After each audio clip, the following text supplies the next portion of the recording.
Pinapultan ko na to kagabi. Isang bar pa rin. Magkano utang? Ano lang, nasa 200. Kulang-kulang 300 ang full tank nito eh.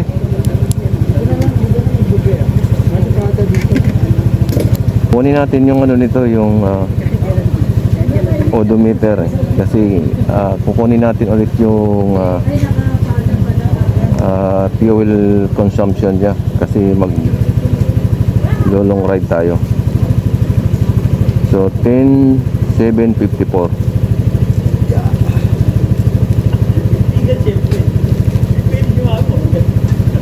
Ayan. Pag uwi natin, doon tayo magpapakarga. Malalaman natin yan kung talagang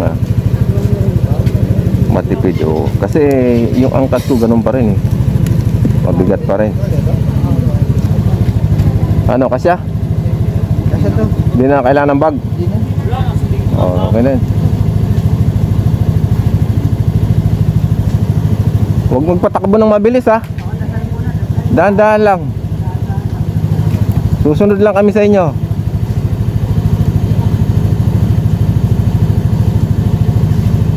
So mag-outing lang tayo. Titingnan natin. Susunod lang ako sa kanila. Dahil sila yung nakakalam ng daan. So kagabi pinapultang ko na to kagabi. Yan, nagbabawas talaga yan. Ganyan-ganyan yan. Pero tinakbo ko na to ng mula dyan sa baba. Siguro mga 500 meter. Tinakbo ko na yan. Kaya nagbawas. Pero okay lang. Kasi tuwing magpapapultang ako, laging may 1 bar na naka-reserve. Hindi talaga siya punong-puno. Kasi pag pinilit kong punong-puno, natatapon. Pag nakaparking ako ng nakatagilid, natatapon din sa tangke. Kaya okay lang yan. Okay.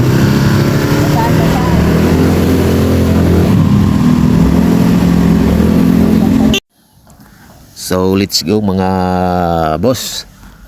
At samahan nyo kami sa aming pag-ride. Papunta kami ng DRT Bulacan. At siyempre dahil madilim pa, medyo malabo yung paningin natin. So kailangan lang tayo magdahan-dahan. Kaya samahan nyo kami sa aming pag-ride.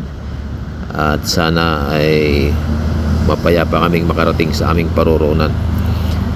So siya nga pala mga boss, ang pakay talaga natin doon ay mamasyal lang sa DRT, pero isama na rin natin yung ang ating pagkuha ng fuel consumption, dahil marami ang nagre-request nito na kung talagang matipid nga si Easy Ride sa long ride. Kasi sinubukan na natin ito na kunin yung fuel consumption niya dito lang sa Metro Manila. Tapos may angkas pa tayo, kaya medyo mataas. So ngayon nagkaroon ng pagkakataon na mag long ride tayo. So ito na yung time na maipakita natin sa inyo na kung talagang matipid si Easy Ride. So let's go mga idol, samahan nyo kami at hanggang sa dulo ng aming pagra-ride.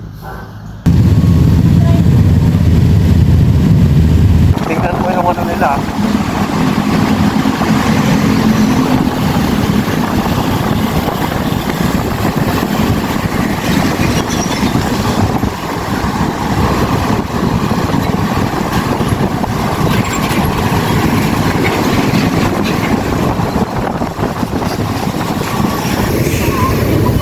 Saan tayo dadaan? Pag ganon? Ha? Gaganon?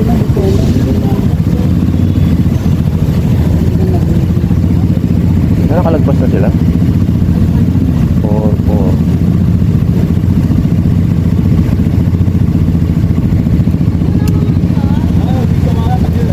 Diretso lang ba? Diretso lang? Oo, balagtak to, balagtak. Hindi nga rin ka ng balagtas. So dito mga boss dadaan kami ng Balagtas, at siguro ang tatahakin namin dito yung bypass, Plaridel bypass. So hindi ko talaga kabisado ang lugar na to, kaya susunod lang ako kung saan sila dahil wala tayong gaanong experience sa pagra-ride. So susunod lang tayo kung ano yung sa ating nauna.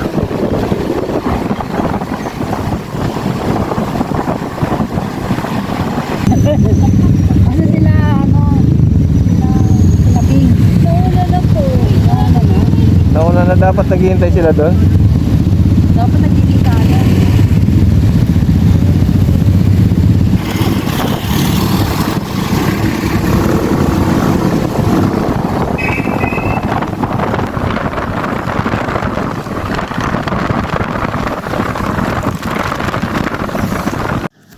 So dito mag-uumaga na mga boss at papasok na kami ng Balagtas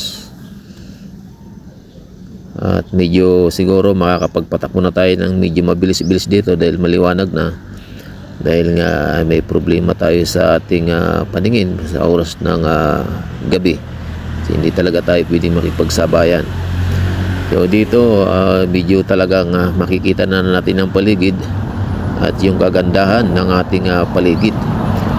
So itong parang iskinita na to at tatagos kami doon banda ron sa may highway. So doon kami maghihintayan kasi yung iba naming kasama medyo lumagpas yata, kaya dito hihintayin namin sila dito.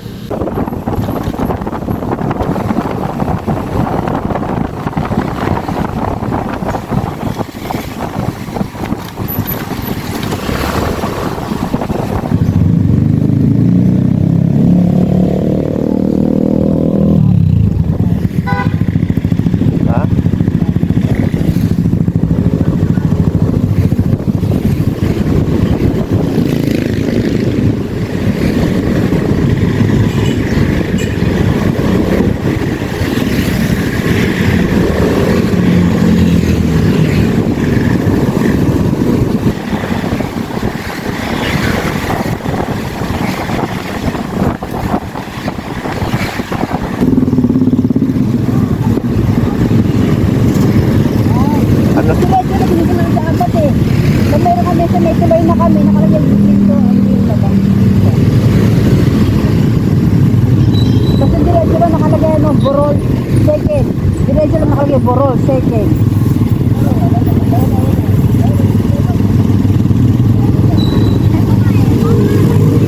Ay, hintay mo kasi sila isang pahintay mo daw. Dali. Ikaw daw tayo. Andali.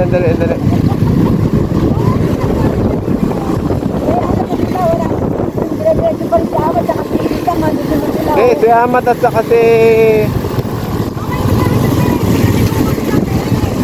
Diretso pa rin, tumatakbo sila eh. Dali lang. Diyan yung sir, ang tawagan sila.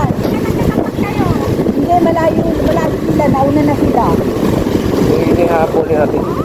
Sino ba to? Ito nandito, sino ba to? Sila nga, pero malayo na, yun na. Yung namin makasi. Sa may simbahan kami, alam mo yun. San Pedro, Pascon. Diretso, ano pa pa? Church. Bahay nyo. Pa! Ano ba? Akala ko nasa ulihan ka. Ano nga kayo nasa ulihan? Sige na. Sige na, masusunod kami sa inyo. Sige Tang, sunod ka na. Ano kayo? Nagbilan eh. Kami pauunahin mo, hindi nga namin alam. Kaya nga, mauna kayo, hindi namin na alam eh. Yan.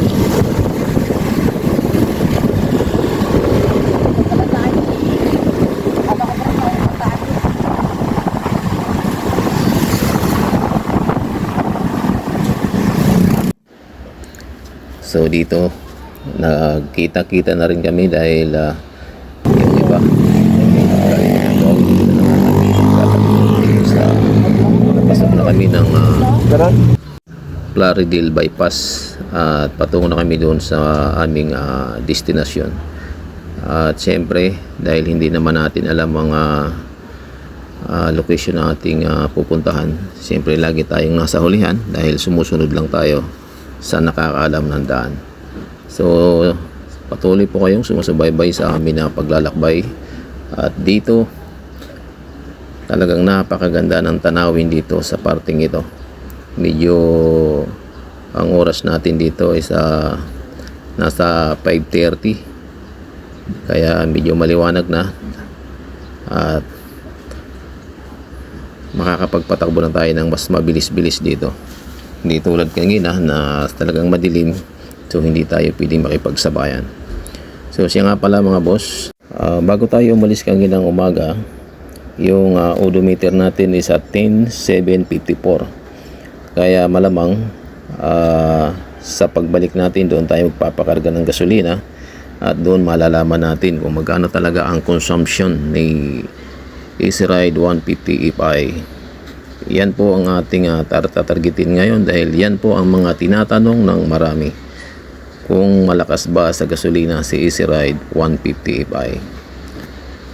So antabayan nyo po yan at enjoy na lang natin yung paligid dahil nandito na kami sa kasalukuyan, nakapasok na kami sa bypass Plaridel, kaya maganda na ang tanawin dito magkabila. So let's go mga boss.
So dito mga boss, nagkahiwa-hiwalay na kami dito. Halos hindi ko na makita ang aking mga kasama dito dahil maluwag na nga po ang kalsada.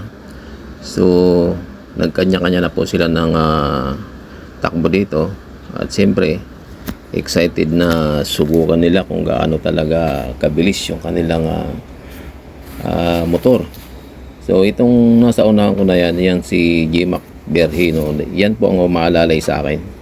At hindi niya ako iniiwanan dahil hindi ko nga po alam ang daan. Kaya so lagi siyang nakaalalay sa akin. So malapit na po tayo sa ating destinasyon. At yan na nga sinasabi ko sa inyo kanina, yung DRT dyan po sa Bulacan. So ang gagawin lang naman namin dyan is trip lang to, yung biyahe na to. Kaya sinabay ko na rin yung ating paglolong ride dahil para malaman lang natin kung talagang malakas nga sa gasolina si Easy Ride 150 FI. Dahil yan po ang rene-request ng ating mga viewers na lagi nilang kinukumusta kung yan po ay malakas dahil maraming gustong kumuha ng motor na ito. So yan po ang ating pinaka main topic ngayon, yung fuel consumption ni Easy Ride. So kung makikita nyo mga boss yung mga tanawin natin sa unahan, talagang napakaganda ng tanawin. Ang sarap talaga mag-ride dito. Ito yung kung kayo ay maglilibang, ito naman ay malapit lang naman to sa Metro Manila. Dadaan lang kayo ng MacArthur, tapos dadaan kayo ng Balagtas. So tutumbukin nyo yung bypass Plaridel. So yan, yung mga kalsada dito talagang maluwag, kaya pwede kang humataw dito talaga ng gusto. Walang gaanong sasakyan na dumadaan, lalo na kapag kayo ay maaga pa dito o madaling araw pa lang, dapat nandito na kayo. So sa mga ganitong oras, mga alas 5, alas 6, so wala gaanong tao rito, kaya talagang pwede kang humataw sa pagpapatakbo. Yan po mga boss.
So dito nga pala po mga boss, ay sinubukan natin na magpatakbo ng hanggang 80.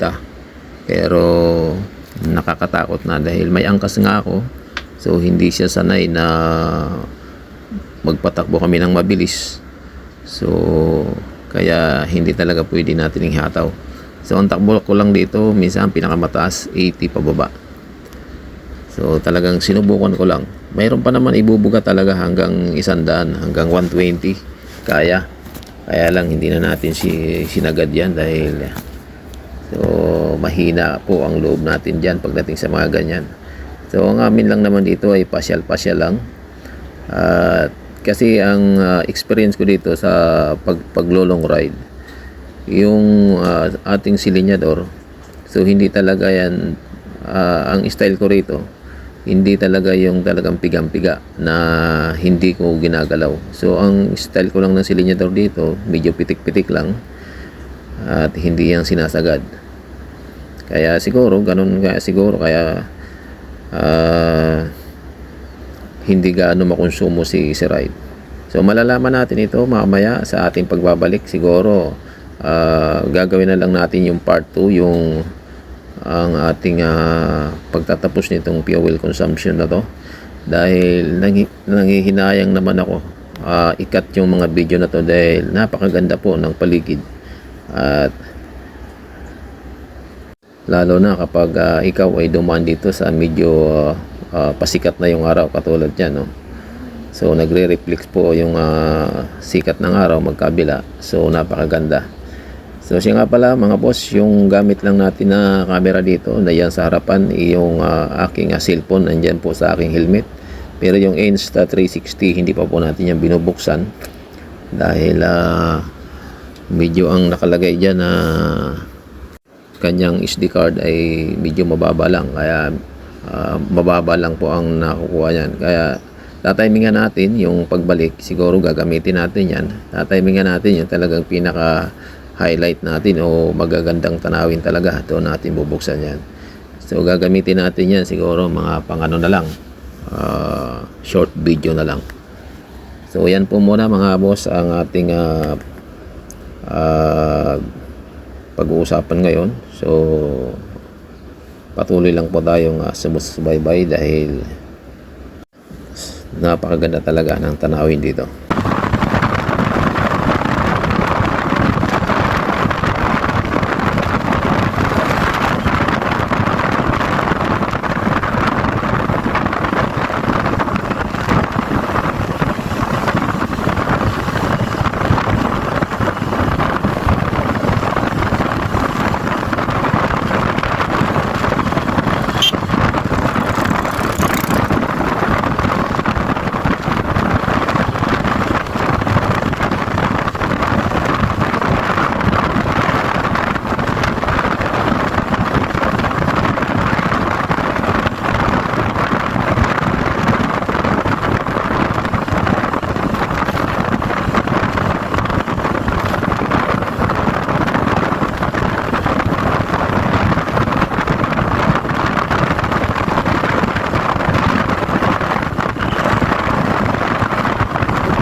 Kaya layo naman yun.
So ito nga pala yung Plaridel Bridge. Ito ang tulay na tumatawid sa Angat River at nagdudugtong sa bayan ng Plaridel papunta sa karatig lugar tulad ng Pulilan at Bulacan. Bahagi ito ng Cagayan Valley Road, Manila North Road, MacArthur Highway, kaya madalas itong dinadaanan ng mga biyahero papuntang Hilagang Luzon. Mamamangha kayo dahil sa ganda ng tulay na ito at haba, dahil napakaganda ng pagkagawa nito. At alam nyo ba na ang Plaridel Bridge ay binuksan noong Mayo 2018 matapos ang unang bahagi ng konstruksyon. Ang mas malawak na bahagi ng daan at ang Angat Bridge section na may higit na lane ay natapos at binuksan sa publiko noong Hulyo 9, 2021. Sa madaling salita, ang tulay na ito ay bago lang at ang proyektong ito ay pinunduhan ng higit kumulang 1.9 billion. So ganun nga pala talaga kalaki ang iginugol na pundo dito, kaya naman napakaganda ng pakayari nito.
dito na lang muna mga boss ang ating vlog. At abangan nyo po ang susunod na ating kabanata. At syempre, doon sa pangalawa nating kabanata ay doon nyo na rin makikita ang aming pinuntahang lugar. At sa aming pagbabalik, yung ating fuel consumption, doon na natin malalaman. Ako nga pala si Romal Bahar Vlog at ang inyong lingkod. Kung nagustuhan nyo po ang video ito, paki-like and share naman. At syempre, pindot na rin ang bell button dyan sa taas para updated po kayo sa aming bagong upload. At bago tayo magtapos, syempre shoutout nga pala kay Isidro Bahar Vlog dyan po sa Masbate. At si Papa Jones TV, ang biyaherong Masbateño pero hindi babayero. At kay Rix Motovlogs. Bye bye.